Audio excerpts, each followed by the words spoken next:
Bonjour, bienvenue sur la Réussite Academy, la chaîne qui vous aidera à réussir vos études. Cette vidéo va traiter du flux et des transferts thermiques, notamment dans l'habitation.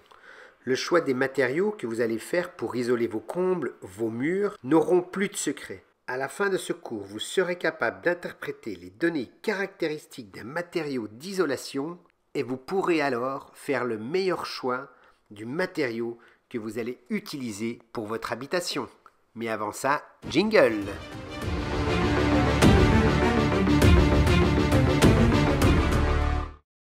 Flux et transfert thermique. Tout d'abord, nous allons parler de l'énergie échangée entre un corps chaud et un corps froid. L'énergie thermique ou calorifique se transfère toujours du corps le plus chaud vers le corps le plus froid. C'est pour cette raison que l'hiver, lorsqu'il fait chaud à l'intérieur d'une maison et froid à l'extérieur, l'énergie va donc aller de l'intérieur de la maison vers l'extérieur de la maison. Donc il va y avoir des pertes d'énergie à l'extérieur. Alors que l'été, comme il fait plus chaud à l'extérieur qu'à l'intérieur, eh bien l'énergie thermique va être transférée de l'extérieur vers l'intérieur, ce qui va donc réchauffer l'intérieur de la maison. Pour éviter cette perte d'énergie l'hiver et pour éviter cette montée en température des habitations l'été, qu'il est nécessaire d'isoler nos habitations. Il existe différents types de transferts thermiques. Lorsque la chaleur se propage dans un fluide, un liquide ou un gaz, par déplacement de matière, on appelle cela la convection. Lorsque la chaleur se propage à travers les parois sans déplacement de matière, on appelle cela la conduction. Tout corps chaud émet un rayonnement infrarouge, on appelle cela le transfert thermique par rayonnement. Un transfert de chaleur s'effectue plus ou moins rapidement. Le flux thermique phi va permettre d'estimer cette vitesse d'échange de chaleur par seconde. C'est en quelque sorte une puissance thermique. Sur le schéma ci-contre, nous pouvons trouver différentes informations. En rouge, θc qui est la température chaude. En bleu, θf qui est la température froide. Q, l'énergie transférée à travers cette paroi. Cette paroi présente une épaisseur petit e. Le flux thermique phi est donc égal à Q sur ΔT, Q étant une énergie donc exprimée en joules, ΔT la durée pendant laquelle l'énergie passe à travers la paroi donc en secondes, Fi qui est donc le flux thermique qui représente la puissance thermique est exprimé en watts. Nous pouvons remarquer que souvent les fabricants ne vont pas parler de flux thermique, mais de flux thermique surfacique. Je le note ici petit phi qui est égal à grand phi sur S, c'est-à-dire au flux thermique divisé par la surface. Je rappelle, le flux thermique est en watts, la surface en mètres carrés, donc le flux surfacique ou le flux thermique surfacique est en watts par mètre carré. Après avoir parlé de flux thermique ou de puissance thermique et d'énergie thermique transférée, nous allons parler du matériau. Lorsque l'on marche pieds nus sur du carrelage par exemple, nous sentons que le sol est froid. Par contre, lorsque nous marchons sur un parquet, nous n'avons pas cette sensation de froid. Tout cela caractérise ce que l'on appelle la conductivité thermique du matériau. Donc cette conductivité thermique exprime la capacité du matériau à conduire plus ou moins la chaleur.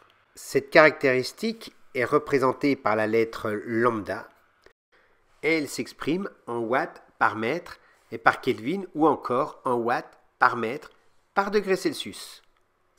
Prenons le cas du bois qui présente une conductivité thermique lambda de 0,12 watts par mètre et par degré Celsius, alors que le béton présente une conductivité thermique de 1,75 watts par mètre et par degré Celsius. Nous pouvons donc affirmer que le béton est 10 fois moins isolant que le bois ou encore le béton est 10 fois plus conducteur de chaleur que le bois. Après la conductivité thermique que l'on retrouve sur les étiquettes des matériaux d'isolation, nous trouvons une autre information qui est la résistance thermique, grand R, qui s'exprime en degrés Celsius par watt. La résistance thermique est donc égale à l'épaisseur du matériau petit e divisé par lambda S, S étant la surface du matériau. Cette résistance thermique représente la capacité du matériau à s'opposer au transfert thermique. Dans l'idéal, plus R sera grand, plus le matériau sera isolant. Plus l'épaisseur du matériau sera importante, plus le matériau sera isolant.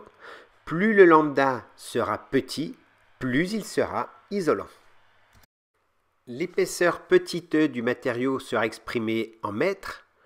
La conductivité thermique lambda en watts par degré Celsius et par mètre. La surface en mètres carrés, ce qui nous fera notre résistance thermique en degrés Celsius par watt.